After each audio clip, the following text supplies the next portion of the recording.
Assalamualaikum warahmatullahi wabarakatuh. Pada video kali ini, saya akan menjelaskan modul 1 praktikum pemrograman komputer, yaitu pengenalan komputer. Di mana pada modul 1 ini memiliki beberapa tujuan. Yang pertama, memahami komponen utama komputer pribadi, lalu memahami tentang sistem operasi, dan memahami tata cara pembuatan algoritma dan diagram alir atau flowchart. Nah, selanjutnya ada komponen-komponen komputer.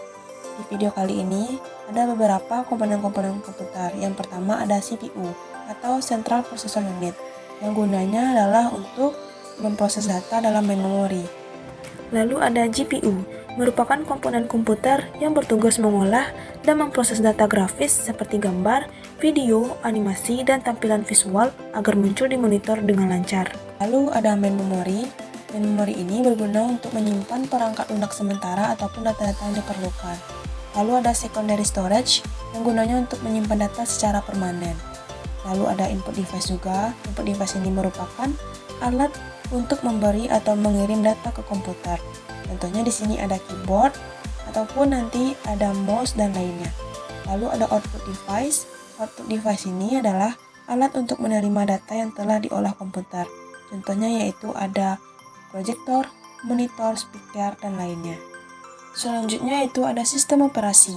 Sistem operasi merupakan perangkat lunak inti yang berfungsi mengelola, mengendalikan, serta mengkoordinasikan seluruh aktivitas pada perangkat komputer. Selain itu, sistem operasi menjadi perangkat lunak dasar yang wajib ada agar komputer dapat digunakan dengan baik. Contohnya ada Windows, Macintosh, dan Linux. Windows dikembangkan oleh Microsoft dengan menggunakan antarmuka pengguna grafis. Sedangkan Macintosh berbasis PowerPC yang diproduksi oleh Apple, khusus untuk komputer Macintosh. Lalu ada Linux yang berbasis Unix yang dapat berjalan di berbagai perangkat keras. Selanjutnya yaitu bahasa pemrograman. Pada dasarnya, pemrograman komputer merupakan serangkaian perintah yang terstruktur dan sistematis kepada komputer. Walaupun saat ini banyak perangkat lunak yang tersedia, seperti Java, C++, Pascal, dan lainnya, namun bahasa pemrograman Fortran lebih mudah dipahami dan dipelajari. Pada dasarnya, bahasa pemrograman yaitu mengubah bahasa manusia ke bahasa mesin, karena komputer hanya dapat membangun perintah dalam bentuk bahasa mesin. Dalam praktikum ini, kita menggunakan bahasa Fortran 77, yang juga sudah umum digunakan untuk menyelesaikan permasalahan-permasalahan di bidang teknik sipil, karena pengoperasian perhitungannya yang lebih mudah. Lalu selanjutnya yaitu ada pembuatan program, di mana dalam pembuatan program ini ada beberapa langkah penting yang harus kita ketahui. Yang pertama yaitu ada perumusan masalah, merupakan suatu proses untuk menjelaskan permasalahan serta menguraikannya ke dalam bentuk yang lebih rinci dan spesifik. Biasanya kita menentukan input, proses, dan outputnya. Lalu ada algoritma, yaitu merupakan langkah-langkah yang harus dilakukan untuk menyelesaikan masalah tersebut. Langkah tersebut haruslah terstruktur dan sistematis, sehingga penyelesaian masalah nanti diperoleh itu benar. Lalu ada diagram alir, yang merupakan gambaran atau notasi tentang alur program komputer yang akan kita buat. Mana ada beberapa notasi diagram alir. Yang pertama yaitu ada berbentuk kapsul, ini merupakan titik terminal untuk mulai, selesai, dan kembali. Lalu yang kedua ada berbentuk trapesium, itu gunanya untuk input dan output. Ketika kita menggunakan input, kita akan tulis baca, dan ketika output kita akan tulis. Lalu ada seperti persegi panjang, untuk menyatakan suatu proses yang akan dilakukan oleh komputer. Lalu yang keempat ada berbentuk lingkaran, ini sebagai tanda penghubung yang sesuai huruf atau angka yang terdapat di dalamnya.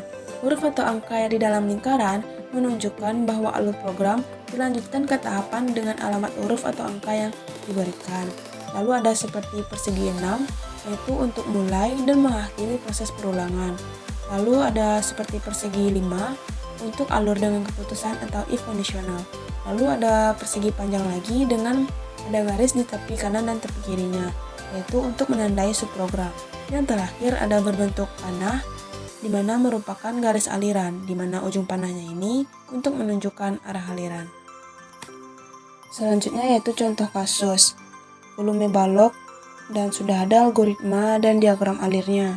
Dari algoritma yang pertama yaitu mulai, lalu lanjut baca panjang, lebar, dan tinggi. Selanjutnya hitung, volume sama dengan panjang kali lebar kali tinggi, lalu tulis volume, dan terakhir selesai. dari diagram alirnya di sini, yaitu ada mulai dengan notasi diagram alirnya yang berbentuk kapsul, lalu baca panjang, lebar, dan tinggi.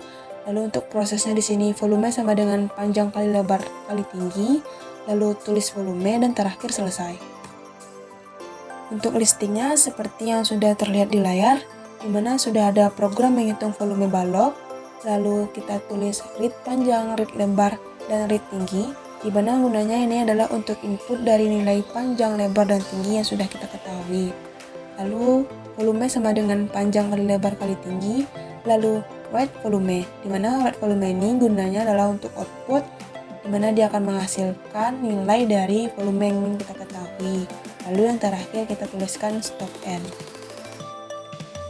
Selanjutnya itu cara menjalankan program. Untuk mendapatkan output dari suatu program, lakukan tahap-tahap berikut. Yang pertama yaitu tahap compile. Tahap compile ini mengubah bahasa manusia ke bahasa mesin. Kita bisa klik seperti yang ada pada gambar ataupun dengan shortcut Ctrl plus F7. Lalu ada tahap build, di mana tahap build ini gunanya yaitu untuk membangun suatu program. Kita bisa klik seperti pada gambar ataupun dengan shortcut F7. Lalu yang terakhir ada tahap execute. Tahap execute ini adalah untuk menjalankan program yang sudah diubah ke bahasa mesin. Kita bisa klik seperti pada gambar ataupun dengan shortcut Ctrl plus F5. Untuk outputnya seperti yang ada pada gambar di sebelah kanan. Untuk 2 ini merupakan nilai dari panjang, 3 ini lebar, lalu 4 ini tinggi. Untuk volumenya akan didapatkan nanti yaitu 24. Baiklah, berikut adalah langkah-langkah untuk membuka program Fortran. Jika di desktop belum terdapat aplikasi Developer Studio, maka kita bisa mencarinya di tab Search. Lalu kita ketik Developer Studio. Jika sudah ditemukan dengan logo seperti ini, maka kita dapat menjalankan aplikasinya.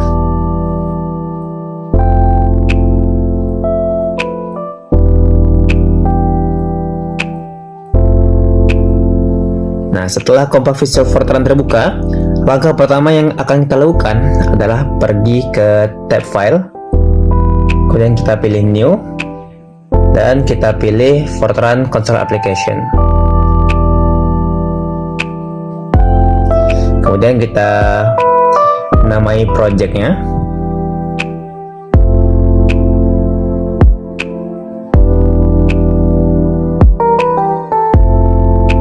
Seperti ini. Selanjutnya kita tentukan lokasi penyimpanan file sesuai dengan yang kita inginkan. Nah, setelah itu kita klik OK.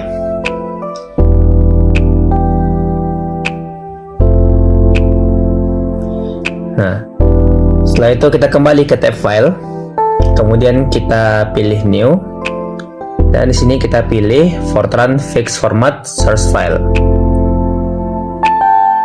Kemudian kita namai filenya.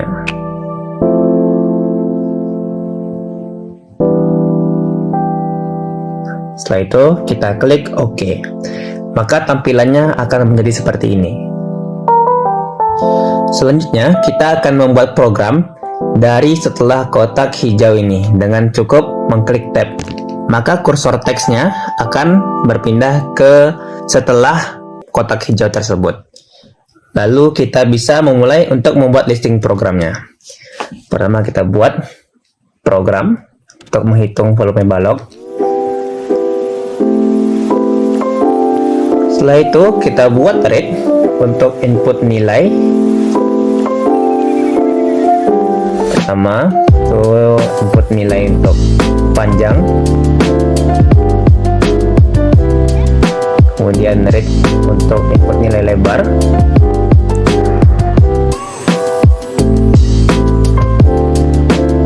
Dan yang terakhir untuk input nilai tinggi.